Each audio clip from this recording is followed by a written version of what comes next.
Hello বন্ধুরা, আজ আমি আপনাদেরকে বলবো আমরা হোলিতে কত এনজয় করলাম, কত মজা করলাম, পাড়াতে কাকে কাকে রং মাখালাম এবং রং মাখাতে গিয়ে কত যুদ্ধ করলাম, সব কিছুই তোমাদেরকে বলবো।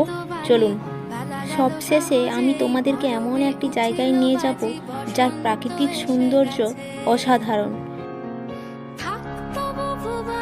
সকালবেলা ঘুম থেকে উঠে দেখি এই ছোট ছোট বাচ্চাগুলো রং আবির মেখে একদম ভূত হয়ে নাচানাচি করছে। আমাকেও মাখাতে এসেছিল, কিন্তু আমি না বলে দিলাম। আমি বললাম একটু পরে আয়, আমি এখন খাওয়া দাওয়া করি তারপর। এরা সব পাড়াতে দাদার ছেলে মেয়েরা সব নাচানাচি করছে। এখন ওরা আমার ভাইকে পেয়ে গেছে, অর্থাৎ ওদের কাকুকে পেয়ে গেছে। ওরা তো আর ছাড়বে না। যদিও ভাই না না বলছিল, বাট ওরা শুনেনি। আমিও তাতে একটু উৎসাহ দিচ্ছিলাম, বললাম হ্যাঁ হ্যাঁ মাখা মাখা, ভালো করে একদম ভূত কর। দেখেছ, লাফিয়ে লাফিয়ে একেবারে ওকে ভূত করে দিচ্ছে। ও না বলছে, শুনছে না। ও বলছে আমাকে মাখাতে, ভাই বলছে আমাকে মাখাতে।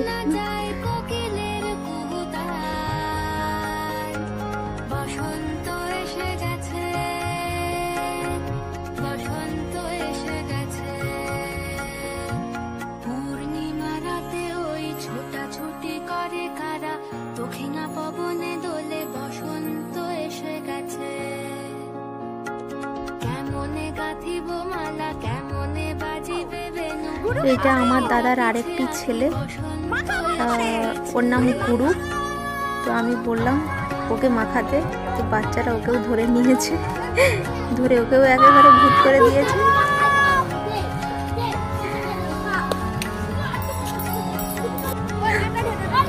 গুরু ভালোই হয়েছে বেশ।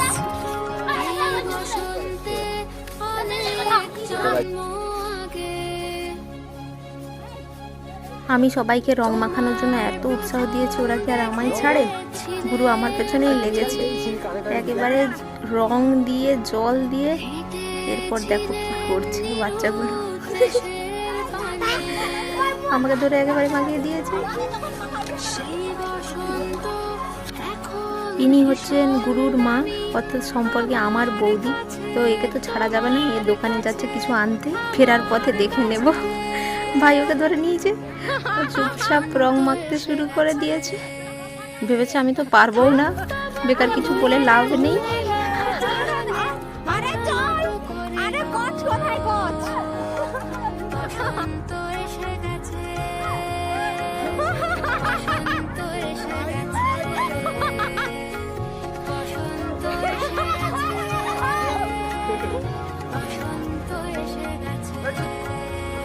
নেক্সট টার্গেট দাদার মেয়ে, ঠিক আছে।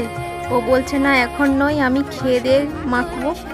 তো আমরা ওকে, ওর কথা কিছুই শুনিনি, ওকে ওর ভাই ভূত করে দিয়েছে একেবারে। এটা ওর ভাই, আর ওর একটাও কথা শোনেনি।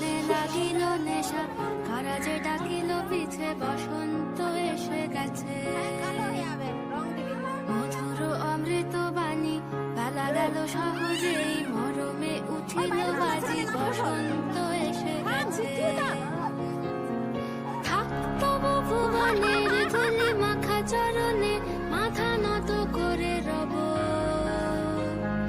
বসন্ত এসে গেছে, বসন্ত এসে গেছে। ছোট বৌদির পালা, ভাই জল এনে দুজনকেই ভিজিয়ে দিয়েছে।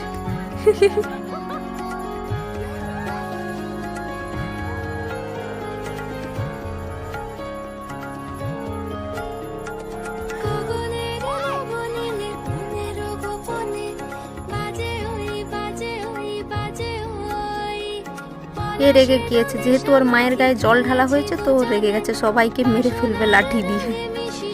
ওর মা লাঠি ছাড়িয়ে নিয়ে চলে গেল।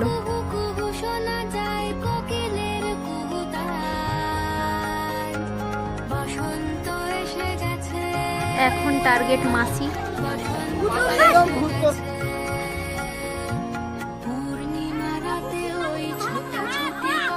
শীতলা বুড়ি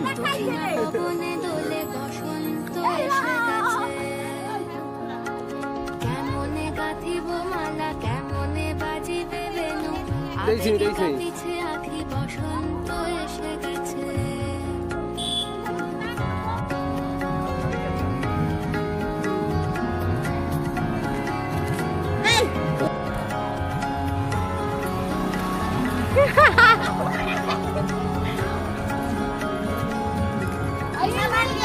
এরা পাড়ার দুজন কাকিমা, এরা বসে বসে বাসন মাজছিল পুকুর পাড়ে, তো এদেরকেও ছাড়া হয়নি।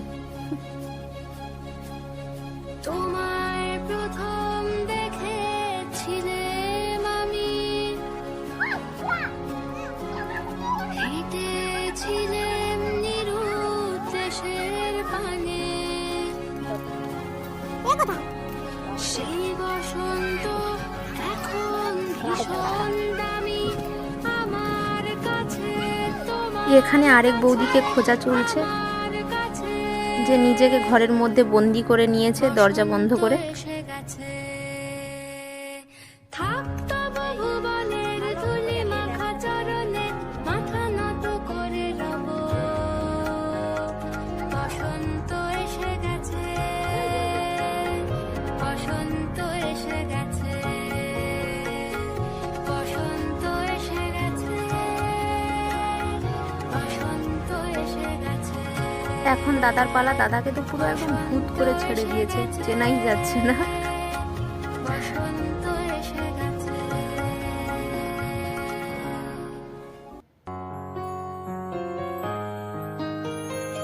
আকাশে বহিছে প্রেম, নয়নে লাগিল নেশা, কারা যে ডাকিল পিছে, বসন্ত এসে গেছে।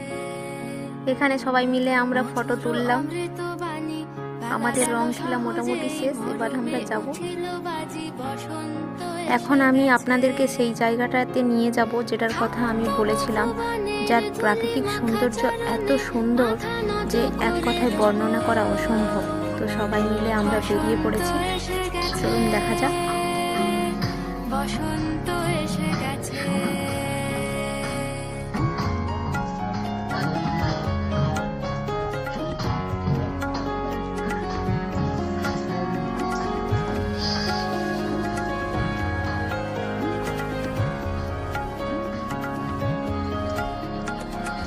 এখানে যত দূর তাকাবেন শুধু সবুজ আর সবুজ, পুরোটাতেই সবুজ।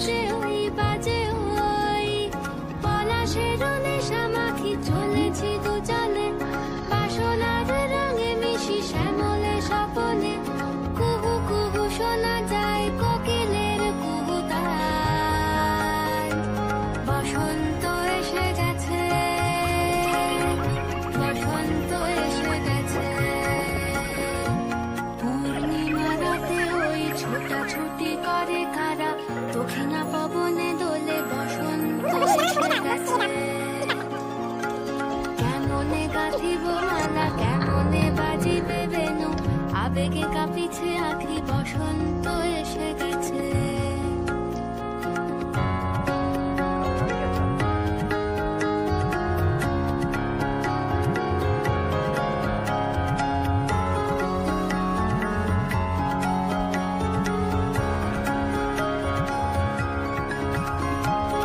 এই বসন্তে অনেক জন্ম আগে, তোমায় প্রথম দেখে। এখন আমরা সেই জায়গাটিতে চলে এসেছি যেটার কথা আমি বলেছিলাম। এটা আর কিছুই না, একটা বিশাল পুকুর। এটা একটা নির্জন পুকুর, সাধারণত এখানে কেউ আসে না, দিনের বেলাতেও আসে না। দেখতেই পাচ্ছ কেউই নেই এখানে।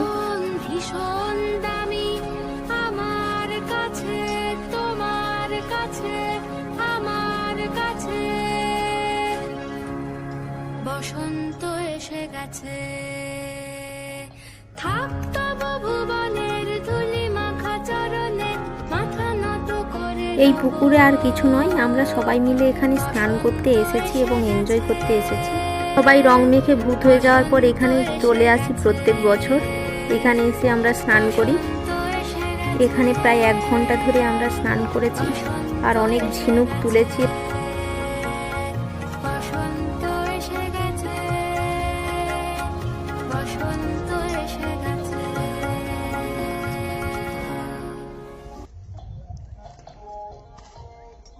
এই পরিবেশে এলে যে কারো মন শান্ত হয়ে যায়। এত নির্মল পরিবেশ, শান্ত পরিবেশ, এখানে কোনো প্রকার শব্দ বা কোনো প্রকারের বাধা নেই।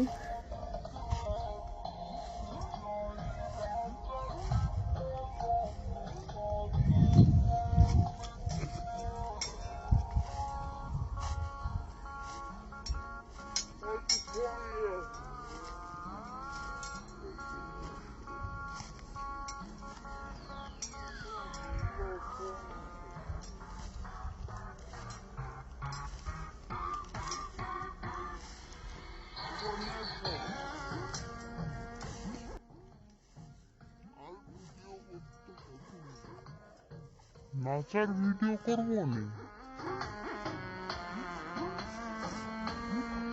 আমি তো আগে বুঝে গেলাম যা গরমটা লেগে মরছে।